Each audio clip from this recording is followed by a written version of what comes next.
I'm here to share with you a very special subject, the subject of magical conversations. What does that mean in today's world? We head up to 2020 and we see a world in a state of argument and derision and often conflict. And I believe we can flow through that to a place of synergy, creativity, and leveraging our best and most valuable talents. And those are what we have naturally. Now, in this mix, it's really important to understand differences. And I want to clarify this for this broadcast because often people say, but differences cause conflict. And of course, they can do. But differences also can be our natural traits, our talents, our gifts, and the value of those when we understand them, both within ourselves and in others, and we share those with honor and with clarity and with loving intention, we put into the mix an amazing amount of magical substances, contributions, collaborations, conversations, communications. It's all a mix that can create a new way of working. Can we get past the past? I believe we can. And one of our challenges as women and men in today's world, especially in today's business world, which is shifting and changing so quickly, it's no longer just the corporate world, it's the entrepreneur world. It's the self-made man or woman. It's young and old. It's all sorts of different cultures. It's different sexual orientations. It's differences everywhere. And I believe that is the magic. Now, you wouldn't make a cake always with the same ingredients. You would mix the ingredients in order to create the cake that you wanted. You would blend differences, different textures and tastes, so you would stimulate the person who's going to eat the cake, who's going to take part in it. And I think that's what we need to focus on. We have too often become polarized by different opinions, judgments, assumptions. And I sometimes get challenged as to why I'm asking different groups for their views. Am I creating divided dialogues?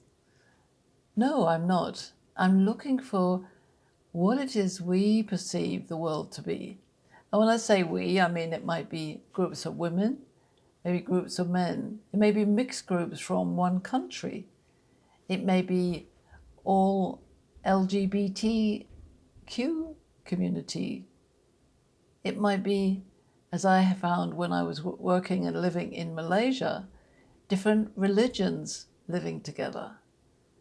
But in order to understand each other, yes, we have to come together, but we also need to listen to each other's viewpoints, because that comes from our life experience as well as what we were naturally born with. So I believe we come into the world with natural talents. We then become who we are through our experiences.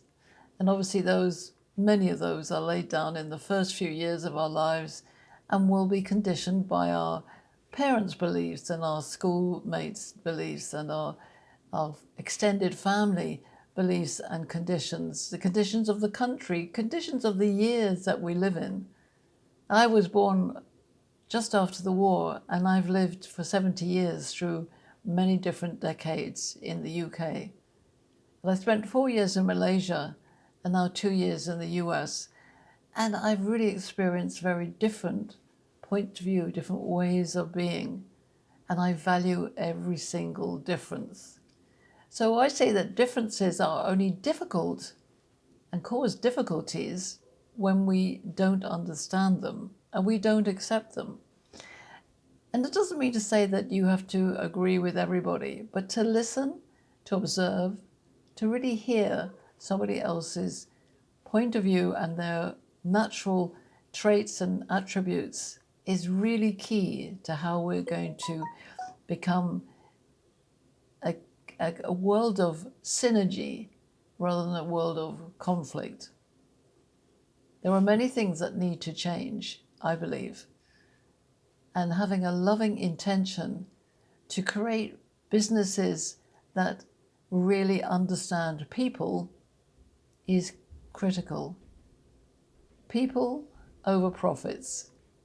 Yes, we need profitable businesses. That's what makes the world go round. But people are what drive the energy of a business. And we have some wonderful examples of that now, especially in entrepreneurial enterprises developing into complete and new industry sectors. The world is changing. Men and women are driving for equality. Different cultures are living together. Different orientations want the freedom to be who they are. And I believe that by listening and embracing inclusivity and collaboration, it doesn't mean we need to be the same. We can be different and still have a similarity in that we are all humans first. So the unity of the river as it drives its great flow down to the sea has many tributaries coming in. Many different people, different creativity, different ideas. No one person has got the answer. There is always several perspectives and several answers to every question.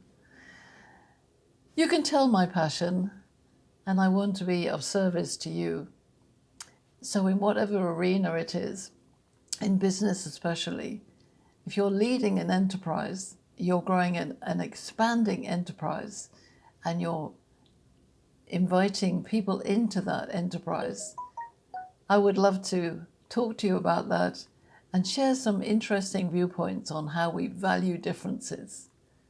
Valuing differences and avoiding difficulty, that's really what my passion is for you. Understanding who you are at any age, knowing that your experiences count and you count more effectively than anything else, material and external. Knowing your own value adds value to other people and creates we together value in the world. Now I'm going to be running several groups, conversations, certainly this month and going into the new year in January. I want to know what your view is. What do you believe the future should be? What's your view as a man about men and about women? What's your view as women about men and about women? What's your view as millennials about other age groups, and likewise, what's your view as a baby boomer? What's your view, if you're an American, about other parts of the world and vice versa? By really gaining the wisdom about everybody, we become able to have that magical conversation. That magical conversation is without judgment, without anger, and without coercion to control people to do something they don't want to do. And at the same time, it's about synergy, the fusion of all our amazing and wonderful talents. So if anything that I say really appeals to you and you want to know more, I would like to hear from you. Call on me and have a magical conversation. A happy holidays to you and a wonderful new year and a fantastic 2020.